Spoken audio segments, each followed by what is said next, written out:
Hi, I'm your host, Charlene Shirk, and welcome to Digital Champions, where we speak to some of the most innovative thinkers in the digital space. And joining us today from down south in Miami Beach, Florida, is Ana Bozovic with Analytics Miami. Ana, thank you so much for joining us today on Digital Champions. Good morning. Thank you so much for having me. It's a pleasure. Oh, it's our pleasure. So talk to us about what you do over there at Analytics Miami.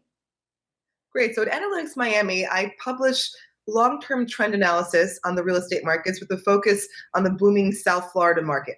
And it's been super exciting of late because using the data that I publish, these amazing trends are emerging and momentum cycles, which really show that South Florida is emerging as what I've been calling a new capital of the post-internet world, a new capital of the 21st century. So Analytics Miami is where I publish this research that puts what's happening at a micro level within a macro context. And talk to me about who your end consumer is and what do they utilize that data for? To make acquisition decisions. So my end user is going to be individuals or institutions that are looking to allocate capital and make acquisitions. I'm also frequently in the press as an expert, so I really seek to also add value to the marketplace and just contribute objective information that's used by press and organizations as well. I got to ask, how did you get into this? You know, you hear about real estate and all the different levels of real estate and marketing, but this is so interesting. And I watched a video on your website where you really kind of talked a little bit about how, you know, at one point, you know, London was the big hot city, New York was the big hot city, and now, you know, trends will shift to other hot cities. So can you tell us a little bit more about yourself and how you got into this industry? Yeah, 1,000%. So my background is in math and physics. I studied math and physics, kind of theoretical stuff. And so how I approach this industry and this endeavor is very much a reflection of my mindset. I always try to distill things down to the driving fundamental variables, the constants that are defined as space, and look at the cycles and the trends. If you just look at what's in front of your face without putting it in context, you're going to miss what's driving it. And to try to discern directionality and make any type of meaningful forecast, you have to define what's pushing it and what's driving it. And so when I look at our real estate market here, for instance, all the booms that are happening and so forth, and then I have to ask myself, well, what's the context? And so when I mention London and New York and all of that, it's because the context I believe this is happening within is a shift in the world, a shift towards new capitals, which happens every 80 to 100 years. And there is this thing in human nature where people think that the present is sacrosanct, but it's anything but that. And most people don't appreciate that our current sort of capitals, like New York City, have only been such post-World War II, post-Bretton Woods, and pre-internet. And that's the really important point, because all of our habits, how we work, our office infrastructure, our daily commutes, all that stuff was already in place before the internet. New York City's business centers were built out. The internet came in increments, and it was incorporated into existing habits.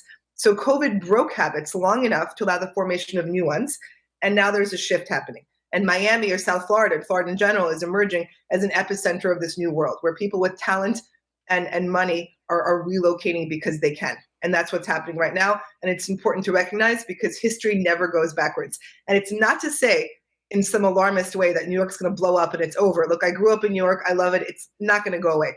London didn't go away either. Neither did Amsterdam. Those cities are still wonderful places. They're still there, but there's a shift in focus. And we're in a period right now of shift in focus. So I would assume that not only investors use your information, but also marketers use your information to say, hey, this is the hot new place right now. You want to be here. You want to buy a home. You want to buy a building, whatever, want to move here. So how do you work with marketers in terms of providing your data and how they use it in the digital marketing space, since we are digital champions? So we got to touch back on digital marketing. So how is your data being used in the digital marketing space? So I know that individual realtors use it quite a bit when they want to convey market realities to their clients. Also, I do a lot of presentations, education presentations. I'm a governor of the Association of Realtors here as well. And so I put out content that's licensed and circulated out for education purposes. How they exactly use it in their ad platforms, to be honest, I'm not entirely sure, but I know they do.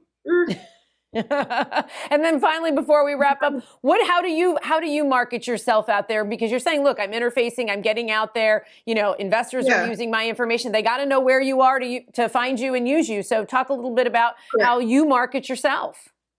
Yeah, excellent. So really two main ways. One, when you establish yourself as an expert and the press quotes you, people find you because you're an expert in the press. They want to speak to you. And so I started publishing this data about 6 years ago or so, because I keep it for myself. That's how I approach things. And then I had a mentor who was like, hey, you should make it public. And that's how Analytics Miami kind of grew out. So I work with institutions and investors who find me for capital allocation. And then also, I use a lot of geo-targeting. I'm launching something called MiamiDealSheet.com that's going to be powered by Analytics Miami in a few weeks.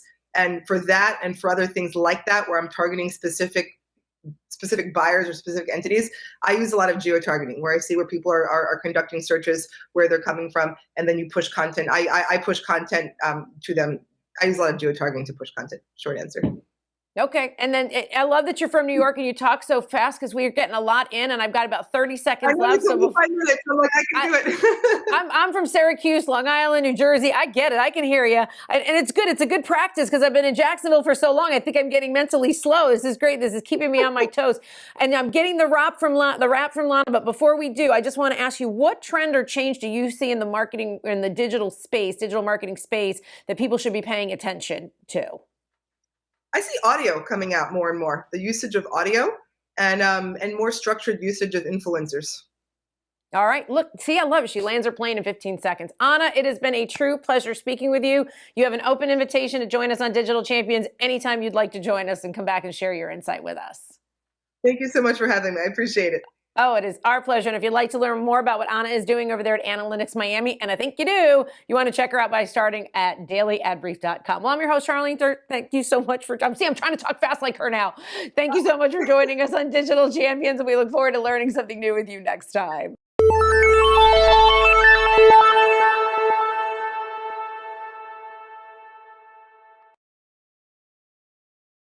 Simplify presents Addressable CTV, combining the power of TV with the targeting and attribution of digital.